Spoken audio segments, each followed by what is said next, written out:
Hey everybody, Lance Bell here. I'm going to talk to you today about an article I seen in Politico, and the article itself talked about Hillary Clinton. Now, it talked about fatigue people are having as far as what's been going on. Now, I totally agree with that, and I'll get to that here in a few moments. Now, the reason why I'm bringing Hillary Clinton up was another article I saw early in the week from thehill.com, and it talks about her taking money.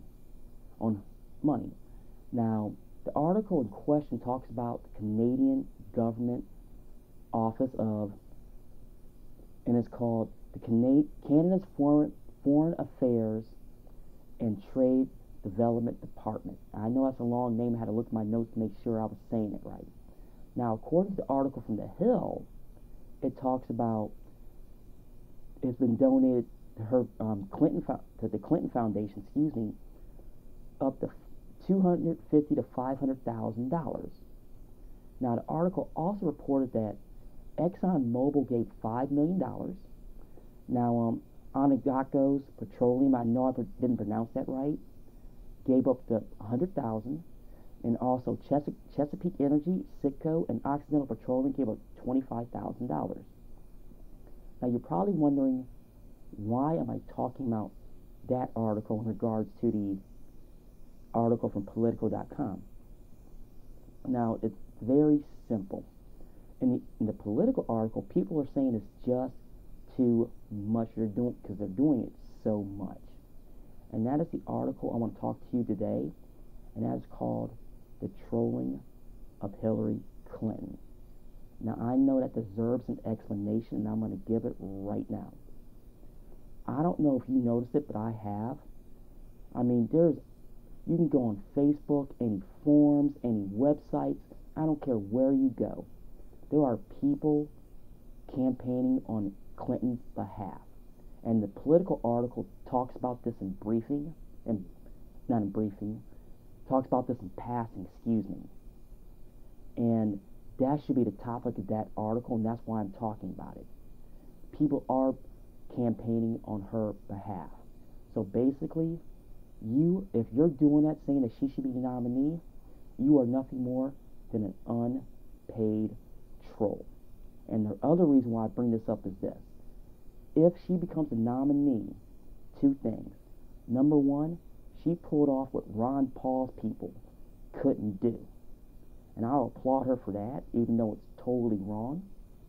And the other reason with this is, if she pulls this off, progressives, and I'm talking about the diehard progressives, you are 100% hypocrites.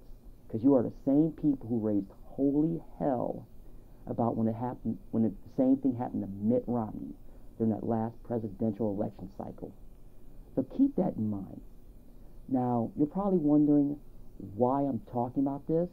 Now, the best way to articulate that, and I'm going to look at my notes here, it was a video I watched that posted on January the 20th. Now, the young man's name is Vernanicus, and I hope I pronounced that right, and you will get credited with a link back in this video. Instead of me yapping about this, I'm going to play part of the video he posted about Hillary is a bad reason to be president, so here it is. The reason I don't want her to be my president is because she is going to try and capitalize on all of the feminist rhetoric up to this point. She has already said that government is a boys' club, when I detailed in a previous video that 100 of the 535 seats in Congress are women, 3 out of the 9 Supreme Court justices are women, and there was already a female Secretary of State before Hillary Clinton, namely Condoleezza Rice. There really is no reason for her to try and claim discrimination in that case. So, to everyone in the USA, here is Exhibit A and Exhibit B in my case against Hillary Clinton. More will follow in other videos. Exhibit A would be her debate with Rick Lazio for a New York Senate seat. Clinton had allegedly been taking a lot of soft money at that point.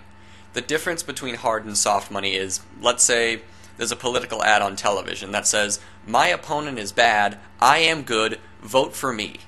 Because it was telling you to vote for them in the election, it's regulated, and you can only send a certain amount.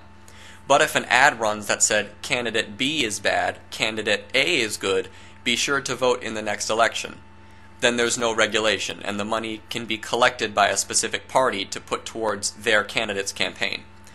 Clinton and Lazio both agreed to ban soft money from their respective campaigns. Then they had a debate in which Lazio asked Hillary Clinton to sign something swearing that she hadn't taken any soft money. So here is that debate. I want to give you another one. Here's a male-female one. Here's a moment when many people saw Rick Lazio give up any hope of beating Hillary Clinton in the Senate race by just, again, going into her space. A little too close. Ms. Clinton, you want to respond?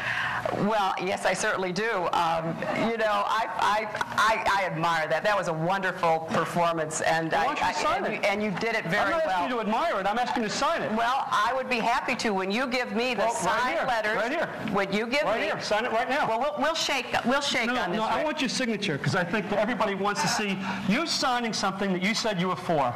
I'm for it. I haven't done it. You've been violating it. Why don't you stand up and do something important for America while America is looking at New York? Why don't you show some leadership? Because it goes to trust and character. And this new radio ad from the Republican Party using soft money is not part of your campaign? Did everyone listen to the newscast before that? All that was talked about in this case was that Lazio walked up too close to Hillary Clinton. No one mentioned that she didn't sign it, that she tried to weasel her way out of signing it. The only thing that was talked about was how Lazio lost any chance of winning because he walked into her space. Let's listen to the rest of the newscast to see if there's anything of merit in there. He looked like a process server there. I mean, it was such a gimmick. It's like Rick Lazio fail. That is not okay. And clearly, okay, male, female. Can a guy have to exercise particular restraint in entering her space? Yeah, I mean, well, I think it's all almost oxymoronic. Women in politics are held to a different standard. They're scrutinized on the level of haircuts, emotive qualities. But you get on stage and you have an aggressive attitude towards a woman. I don't think the American audience appreciates or likes that or thinks highly of that kind of behavior. Ron Reagan. Yeah, that just absolutely doesn't read well, as it wouldn't in life. If two men are out on the street and one's poking his finger into the other man's chest, that reads a certain way. If one of those people is a woman and a man is poking his finger into the woman's chest, that reads an entirely different way, and it doesn't play well again on TV or anywhere else. Yeah, well, exactly. Granted, it is MSNBC, so take that with a grain of salt. But be aware that she is going to try and capitalize on the bullshit feminist rhetoric that's become very prominent recently. You know, folks, that's a really damning case. And that was part one of that video. There's actually 3 parts. Say you want what you want about the third part, but parts 1 and 2 have some pretty legit evidence. Let's face it. People have been trolling for Hillary Clinton since back when she was running for senator. I mean, the young man here even posted that in his video. Folks, it feels like with this whole thing that we're being taken for a ride. Now, I know there's going to be people out there that's going to defend Hillary to the end, and I completely, totally understand that. But understand this. I mean, it's trolling at its finest, so keep that in mind. And we're going to see for the next 6 months with this whole thing about the donations to her foundation, if it's going to be ethics issues, if she's going to sit back, will she come out publicly and defend herself? We're going to have a lot of time left. There might even be an unknown entity we know about yet that might jump into this presidential race, that might totally derail what she has. And I'm hoping I see that, because it's totally wrong if people just step aside and just hand her a nomination. You know it, I know it, everyone knows it. So we're going to see. Well, folks, I thank you for watching the trolling of Hillary Clinton, and be careful, and remember, fear the race.